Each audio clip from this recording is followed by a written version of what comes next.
नमस्कार दोस्तों, आप सभी का स्वागत है मेरे YouTube चैनल विभा शेरावत की पौराणिक कथाओं में। दोस्तों, आज मैं आप सभी को महाभारत के एक प्रसिद्ध पात्र संजय के बारे में कुछ प्रसिद्ध प्रसंग को बताने जा रही हूँ। शास्त्र कहते हैं कि 18 दिनों के महाभारत युद्ध में उस समय की पुरुष जनसंख्या का लगभग 80% सफाया हो गया था। युद्ध के अंत में संजय कुरुक्षेत्र के उस स्थान पर गए जहां संसार का सबसे महानतम युद्ध हुआ था। उसने इधर उधर देखा और सोचने लगे कि क्या वास्तव में यही युद्ध हुआ था। यदि यहाँ युद्ध हुआ था तो जहाँ वो खड़ा है वहाँ की जमीन रक्त से सरोवर होनी चाहिए। क्या वो आज उसी जगह पर खड़ा है जहाँ महान पांडव और श्री कृष्ण खड़े थे। तभी एक वृद्ध व्यक्ति ने वहां आकर धीमे और शांत स्वर में कहा, आप उसके बारे में सच्चाई कभी नहीं जान पाएंगे। संजय ने धूल के बड़े से गुब्बार के बीच दिखाई देने वाले भगवा वस्त्रधारी एक वृद्ध व्यक्ति को देखने के लिए उस ओर सिर घुमाया। मुझे पता है कि आप कुरुक्षेत्र युद्ध के बारे में पता लगाने के लिए यहाँ हैं, लेकिन आप उस युद्ध के बारे में तब तक नहीं जान सकते जब तक आप ये नहीं जान लेते कि असली युद्ध है क्या। बूढ़े आदमी ने रहस्यमय ढंग से कहा, तुम महाभारत का क्या अर्थ जानते हो। तब संजय ने उस रहस्यमय व्यक्ति से पूछा।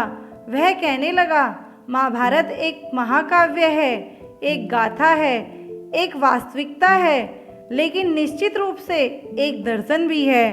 वृद्ध व्यक्ति संजय को और अधिक सवालों के चक्कर में फंसाकर मुस्कुरा रहा था।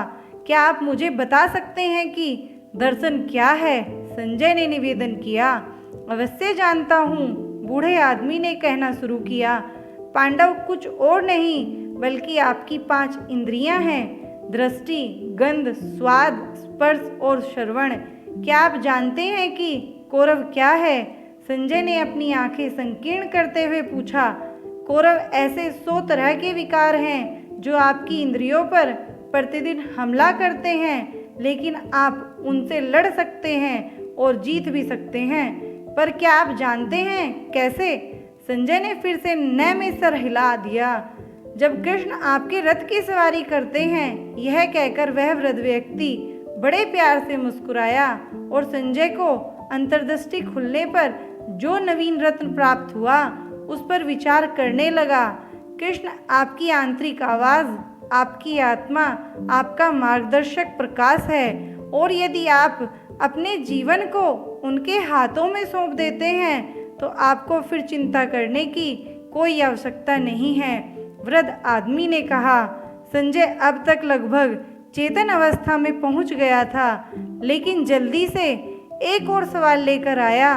फिर कौरवों के लिए द्रोणाचार्य और भीष्म क्यों लड़ रहे थे?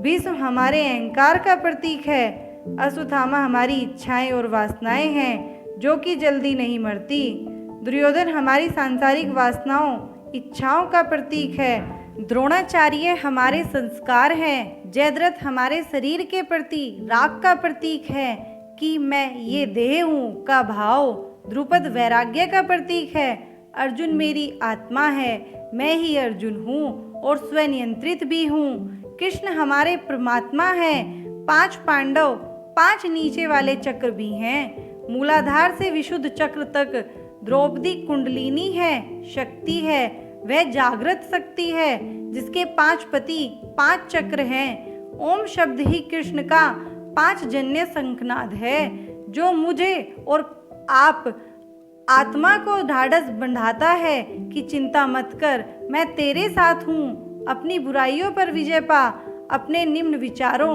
निम्न इच्छाओं, अपने आंतरिक शत्रुओं यानी कौरवों से लड़ाई कर, अर्थात अपनी वासनाओं को त्याग कर और चैतन्य पाठ पर आरूढ़ हो जा। विकास रूपी कौरव अधर्मी और दुष्ट प्रकृति के हैं। श्री कृष्ण का साथ होते ही 72,000 नाड़ियों में भगवान की चैतन्य शक्ति भर जाती है और हमें पता चल जाता है कि मैं चैतन्यता, आत्मा, जागृति हूँ, मैं अन्न से बना शरीर नहीं हूँ। इसलिए उठो, जागो और अपने आप को अपनी आत्मा को, अपने स्वयं सच को जानो, भगवान को पाओ। श्री भगवद प्राप्ति या आत्मा साक्षात्कार है, यही इस मानव जीवन का सर्वोच्च लक्ष्य है। ये शरीर ही धर्म क्षेत्र कुरुक्षेत्र है।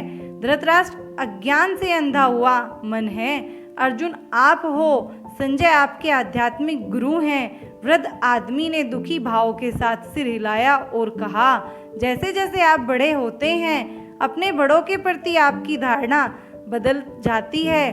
जिन बुजुर्गों के बारे में आपने सोचा था कि आपके बढ़ते वर्षों में वे संपूर्ण थे, अब आपको लगता है वे सभी परिपूर्ण नहीं हैं, उनमें दोष है। और एक दिन आपको यह तय करना होगा कि उनका व्यवहार आपके लिए अच्छा या बुरा है। तब आपको यह भी एहसास हो सकता है कि आपको अपनी भलाई के लिए उनका विरोध करना या लड़ना भी पड़ सकता है। यह बड़ा होने का सबसे कठिन हिस्सा है और यही वजह है कि गीता महत्वपूर्ण है।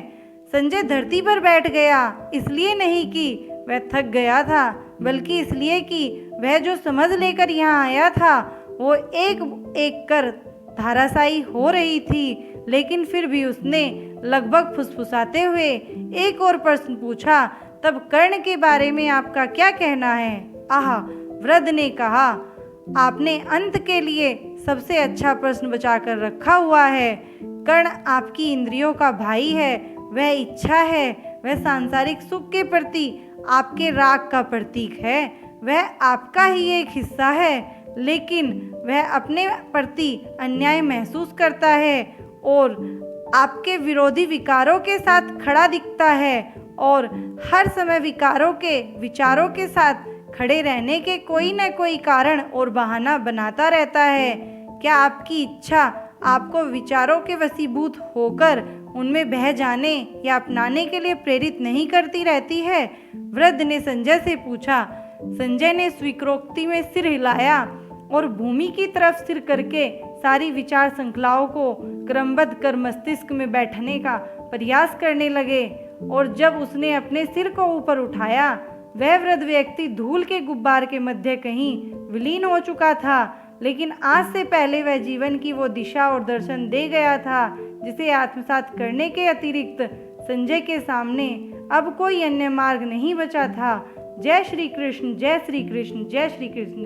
धन्यवाद दोस्तों। आपको अगर मेरी ये कहानी अच्छी लगी हो तो प्लीज़ मेरे चैनल को लाइक सब्सक्राइब करें। धन्यवाद।